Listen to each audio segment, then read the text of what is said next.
Assalamualaikum warahmatullahi wabarakatuh. Halo, apa kabar semuanya?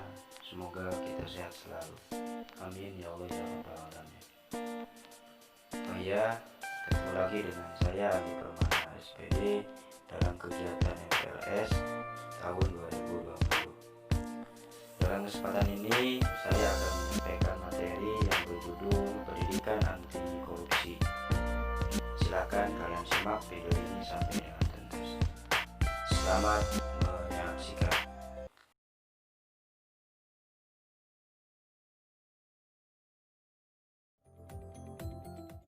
Semangat pagi! Pagi! Pengertian bentuk-bentuk contoh kasus dan penyebab korupsi.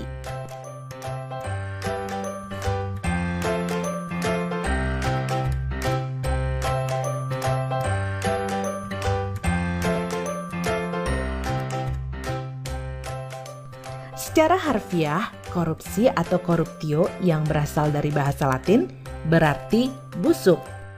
Beberapa pakar juga menyampaikan pendapatnya mengenai pengertian korupsi. Salah satunya,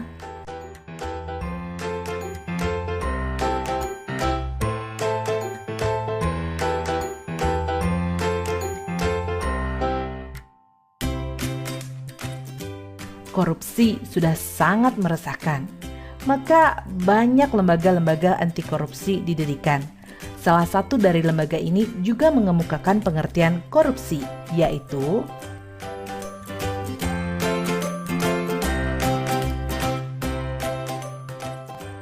secara yuridis, definisi korupsi telah jelas dan gamblang tertulis dalam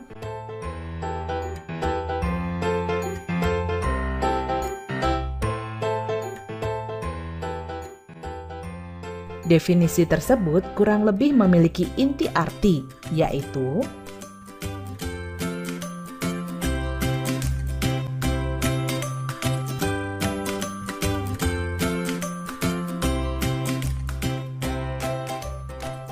sesuai Undang-Undang Nomor 31 Tahun 1999, tindak pidana korupsi atau tipikor terbagi menjadi 7 bentuk yang pada awalnya dibagi menjadi 30 bentuk.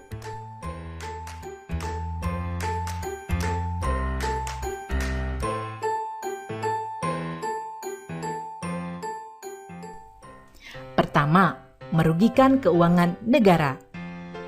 Penyalahgunaan wewenang jabatan atau tindakan yang melanggar kepentingan umum termasuk tindak korupsi karena merugikan keuangan negara.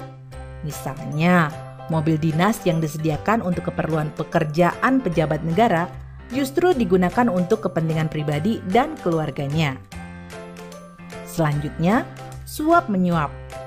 Kasus suap bisa dikatakan populer atau paling sering terjadi. Suap biasanya dilakukan sebagai upaya memuluskan kebutuhan si penyuap dengan memberi sejumlah uang.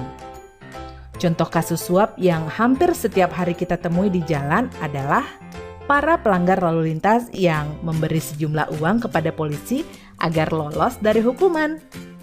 Ketiga, penggelapan dalam jabatan. Pelaku tindak korupsi ini adalah mereka yang memiliki jabatan tertentu dan melakukan tindakan penggelapan uang atau dokumen berharga lain yang menguntungkan dirinya.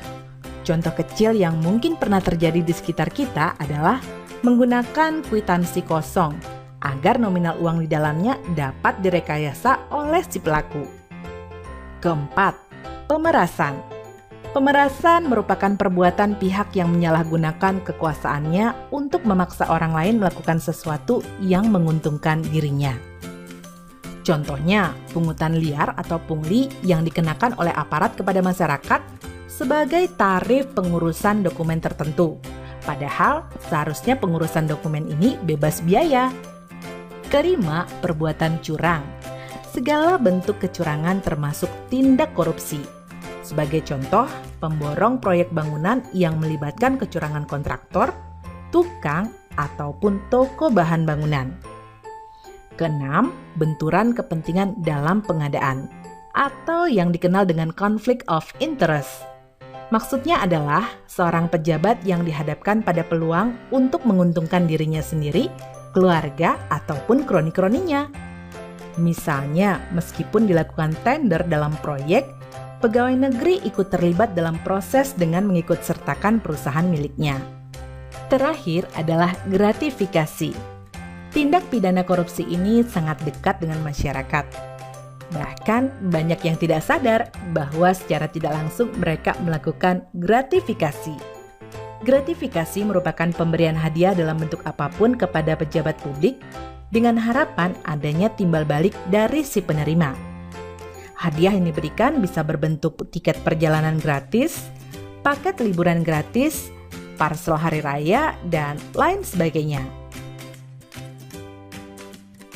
Anda dapat mencari contoh-contoh lain dari tindak pidana korupsi, agar Anda dapat lebih waspada akan tindak pidana korupsi yang mungkin terjadi di sekitar. Dari penjelasan ketujuh bentuk korupsi dan contohnya, dapatkah Anda menelaah apa yang menyebabkan pelaku melakukan berbagai tindak korupsi tersebut? Menurut Ghosn Theory, faktor-faktor penyebab korupsi ini meliputi 1.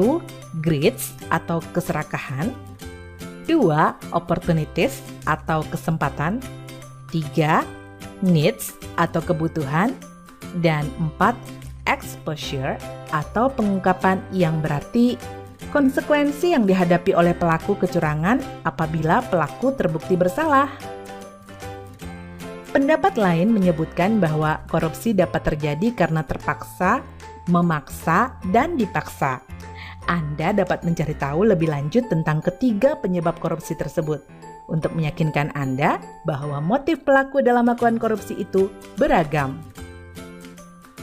Setelah mempelajari modul ini, maka Anda akan lebih disiplin, jujur, dan bertanggung jawab dalam melakukan apapun sebagai upaya untuk menghindari berbagai tindak korupsi.